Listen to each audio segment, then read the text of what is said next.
Good morning po, madlang people. Here I am, talking to myself again.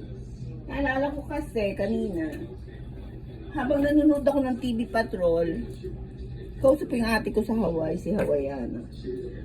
Tapos, pinagkukwentuhan namin yung mga sabongero na tinapon sa Taal Lake. Di ba nandun yung mga tilapia at saka mga bangus? Di ba yun ang kinakabuhay ng Batangas, kaya mayaman ng Batangas, gawa noon. Napakadumi pala ng ilalim nun. Ako talaga, hindi talaga kumakain ng tilapia at saka bangus.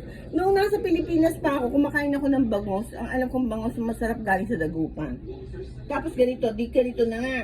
Kwento ko ng kwento, no? How kadiri. Sabi ko gano'n, biro mo, 100 yun. Mga higit pa siguro. Saka, I think sabi ko, these people can get away with what they did kasi marami silang pera. Saka yung iba yata kamag-anak, ay nagpabayad na para wag na maghabol, gano'n. And imagine, may kasama pa si Gretchen Barreto. Salbahe pa talaga yun? Siguro mga gano'n yung mga mukha ng mga... Pag nahilig kasi ako sa horror movies, yung mga deadly mga ganyan. Anyway, mahirap din mag-judge, diba? Malay natin, hindi naman talaga totoo. Anyway, ang kwento ko is ganito. Kwento ko ng kwento, kadiri sila, pero gano'n-gano'n. Siya naman, na medyo nakayuko na ganyan, kumakain siya. Sabi ko, what are you doing? Sabi niya, it's my lunch. What's your lunch? Sabi niya, pritong tilapia. Pritong tilapia daw na. Sinausaw niya sa kamatis. Sabi gano'n. Ganyan pa. Sabi ko, naku, sorry. Disgusting mo yung mga kwento ko, sabi niya. It's okay, sabi niya, kasi ang mga nabibili daw ng tilapia sa Hawaii ay from China or Thailand. Sabi niya gano'n, bakit?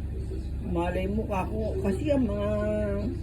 Hindi ako makain ng ano eh. Alam mo, karamihan, lalo pag nasa Japan ka, karamihan sa mga Japan, hindi sila kumakain ng na isda na galing sa tubig tabang or ilog or palaisdaan na may mga palaisdaan din dito ng mga ano, pero sa dagat kasi syempre yung dagat maalat yung pinapatay yung mga germs and everything, diba?